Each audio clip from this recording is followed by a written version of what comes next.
Hey there, Mama, and welcome back to the Moms Overcoming Overwhelm podcast, episode 73. I'm Emily McDermott, and I am here beside you on this journey as we work together to declutter your home, head, and heart.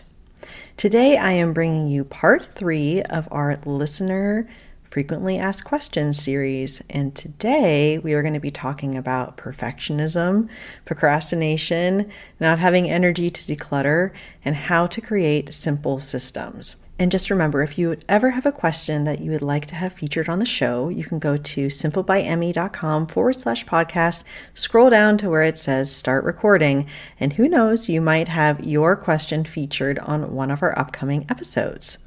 So I know that you're going to love these frequently asked questions, and I love being able to go back to some of the episodes that I've done already, since now we're already at 73, hard to believe. So make sure you check out the show notes today, because there's going to be a lot of related episodes there that you can go ahead and listen to if you want to learn more. So with that in mind, why don't you grab that notebook and pen, and let's dive into today's episode. Hey there, Mama. Are you tired of all the stuff crowding your home, calendar, and mind? Do you wish you could say goodbye to the endless to-do list running around in your head? Want to declutter but don't know where to start? You're in the right place. Welcome to Moms Overcoming Overwhelm, where you will find proven and practical solutions to declutter your home, head, and heart. Hi, I'm Emily, a wife, boy mom, and simplicity seeker. I struggled to get pregnant and felt overwhelmed until I discovered decluttering could create the physical and emotional space I needed to become a mom. Now, 2 kids later, I've transformed my life and motherhood by developing simple systems around decluttering, capsule wardrobes, kid stuff, cleaning and tidying, meal planning, time management, and more, and I can't wait to share them with you. If you're ready to reclaim the time and energy you crave, be present with your kids, and finally enjoy the life and motherhood you so deserve, let's kick overwhelm to the curb, shall we? Grab your lukewarm coffee, your notebook and pen, and clear up some counter space. Let's do this. Anytime someone comes to request membership to the free Facebook group, which you can find at tinyurl.com/moms overcoming overwhelm, I ask them 3 questions. The first is, what does motherhood look like for you right now? The second is, what are you struggling the most with when it comes to decluttering?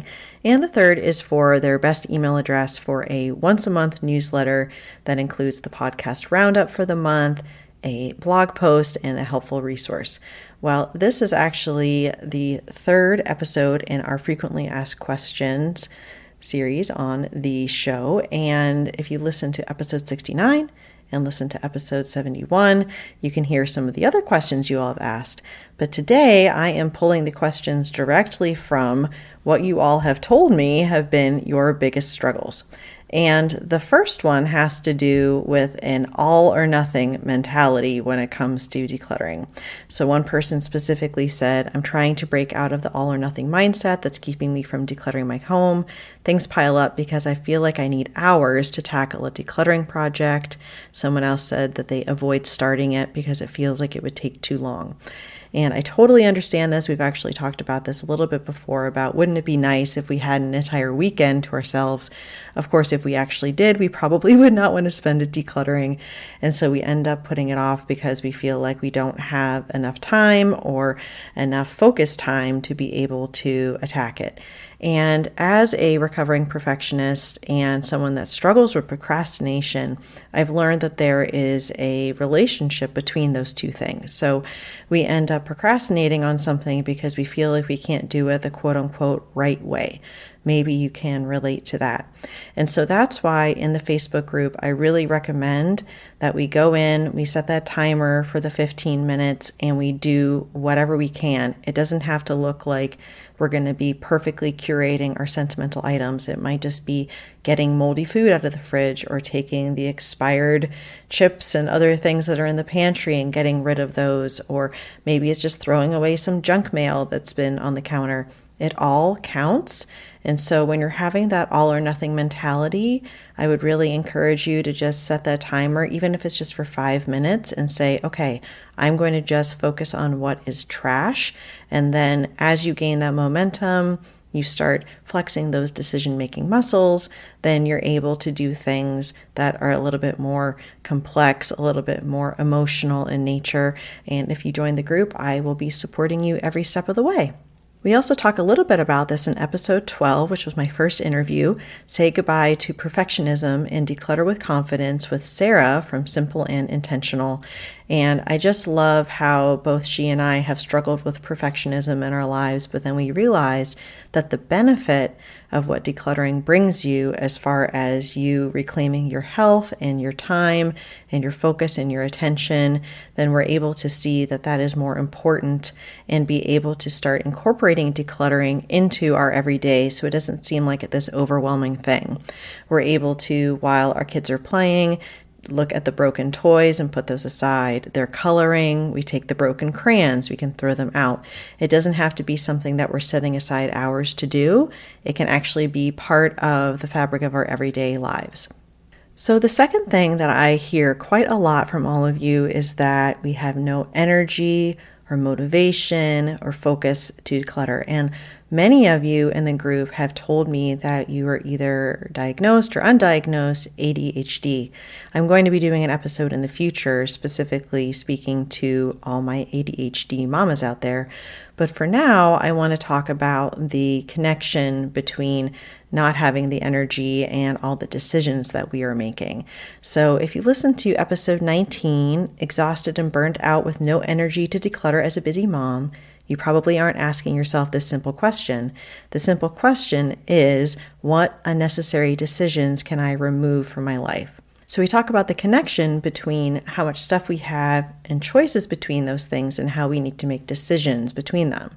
So decluttering is decision making, and it can be very taxing on our energy and our focus, and we often don't feel motivated to do it. So again, we're wanting to focus on what I call that low-hanging fruit, the easier things to make decisions about, the trash in your car, the recycling, the moldy makeup that you don't know when you got it, the half-used toiletries, those types of things. And once you start getting to the more difficult things, then if you're having a hard time with the energy required to make the decision, you can go ahead and use that out of sight, out of mind bin that I talk about in episode 48, the one thing that you need to add to your decluttering toolbox. So the out of sight, out of mind bin is very powerful, but you need to make sure that you have a date for following up to make sure it just doesn't stay as clutter. It is a form of delayed decision making. So if you find like you're struggling with energy and motivation, it can kind of give you that grace that you need in order to allow you to move on to other things. And as always, I always recommend that you set a timer. The reason I have these episodes 15 minutes or less is so not only they're easily digestible, but then you can also listen to it while you are decluttering, hopefully. Okay, so the third thing I hear frequently is that people feel overwhelmed because they don't have a system around their stuff. One person said, mail gathers into piles on the kitchen table or on the floor. Laundry piles up and doesn't get cleaned until I need to wear it. Stuff gathers on the counters and I don't know where to put it. So what I need you all to recognize is that chaos is a routine if it's something that you're doing every day. A lot of people, they'll kind of balk at the idea of routines and say, well, that doesn't work for us, or I've tried that before, or it's too boring. But you need to have a system around your stuff or else things are just going to be everywhere.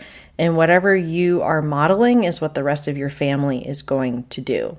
So a lot of times when we focus on things that are coming in, we have a lot of paper coming into our home. If you listen to episode 28, are you constantly shuffling around piles of paper? Steal My No Fail paper processing routine. I talk all about mail and kids' artwork and kids' papers and how I handle those. And also when it comes to any sort of purchases, just kind of being more intentional about those purchases is really important. Asking yourself, do I need this? Will I use it? Can you maybe take a pause and not buy it right away and put it on a wish list?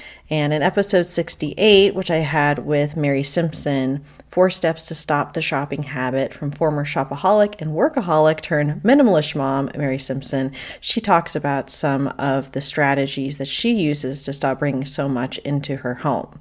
So those are for things coming in. But then as far as what is already in your home and what needs to be managed, we think a lot about meals, laundry, kind of doing daily resets, making sure everything has a home. And I've done episodes on all of these things that you can find in the show notes. I do daily laundry, try to do 2-week meal plans. Again, we're trying to reduce the decision-making load. And also when you are, for example, doing laundry on a more regular basis, you don't need as many clothes because your clothes are cleaner more frequently. And resets are another huge thing that we talk about in episode 35 with Lisa Lizotte from the Habits and Home Show. And we are going to be doing a reset challenge in the Decluttering Facebook group that's going to be starting on Wednesday, November 15th. So make sure to join the group if you would like to do that. So my other main suggestion when it comes to managing the stuff within your home is to make sure that you are time blocking and allowing time to manage those things. So setting time aside for meal planning, for laundry, for your to-dos, for cleaning. And I talk a little bit about how I do time blocking in episode 40. Too tired to tackle your to-do list? You're probably not doing these 3 things. And also my conversation with Danielle McGew, and that's episode 62, Feeling Scattered, Use the Power of Checklists to Declutter Your Mind. And so checklists are a way that you can have things readily available. You don't have to think about it, and you can just go through the list to help you free up that brain power and that energy for what matters most. So those are just some resources that you can use in order to help you develop systems. I am also available to help you develop those systems in your home. So you can go to simplebyemmy.com/coaching. That's simplebyemmy.com/coaching, where you can learn all about my decluttering coaching services. That might be a great gift for you to put on your wish list. It's very affordable, less than $50 per hour for me to be able to really help you implement these systems in your home. So I hope that this 3rd installment of the listener frequently asked questions, it was very helpful to you. And if so, please share it with a friend and go ahead and join the free Facebook group at tinyurl.com/moms overcoming overwhelm. On Thursday, we're going to be talking to my friend Katie Keene all about simplifying our schedules and also the power of habit stacking and how she's been able to successfully implement this in her life. So I'll see you on Thursday. Bye for now. If you like today's podcast, here's what you can do. Just take 30 seconds to leave me a review. I know you're a busy mama. You're overwhelmed, in fact, but 30 seconds of your day makes such an impact. I'll be blessed by your words. They'll definitely make my day. And who knows, you might be entered for this month's giveaway. In Apple Podcasts, scroll down to write a review. Thanks so much for your time. I'm so grateful for you.